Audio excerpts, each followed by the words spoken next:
Hey everybody. Well, here we are back out here for day 2 at the pig pen area. You can see we've now opened up the area for the covered shelter part where they're going to go.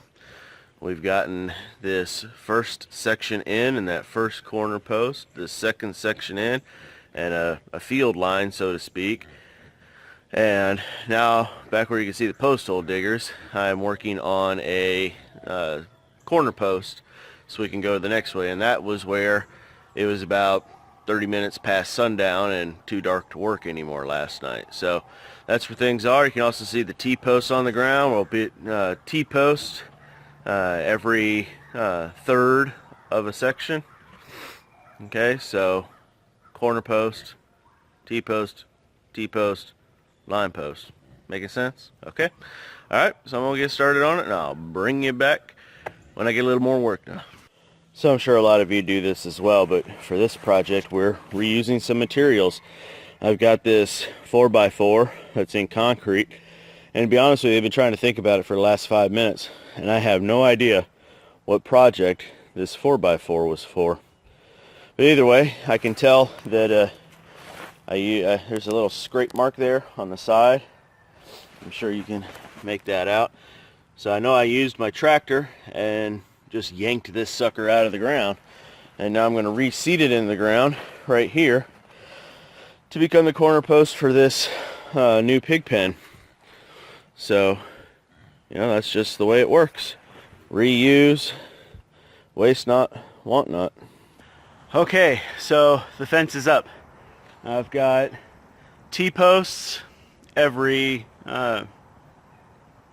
2 per section, so I don't know how many feet it is. I was counting sections of fence. Interesting fact, these 16-foot long hog panels have 24 vertical sections in them, so the T-posts are every 8th section.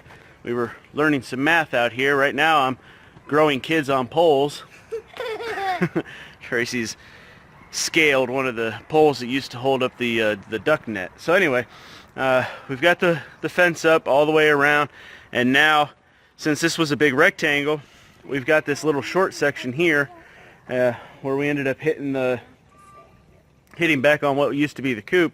And now I'm going to take this cut off section, and I'm going to go inside the coop and make the wall that we're going to make so that we can use the gate at the end and not have to worry about reinforcing that to the point where the pigs can't push it out. So that's the next step.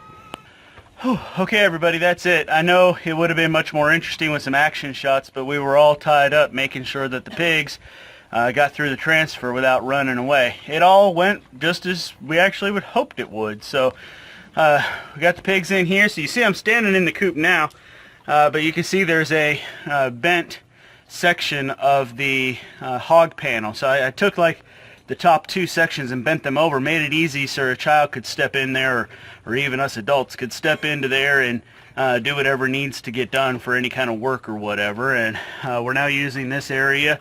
This is about where the 3-bag easy chicken feeder used to be. Is now just going to be where the active pig feed is, with the rest of it sitting inside there. So this is one sheltered area for them, but the entire area gets, well, somewhere in there gets shade all the day as long. So there's always going to be somewhere for them to go. So that's what we've got.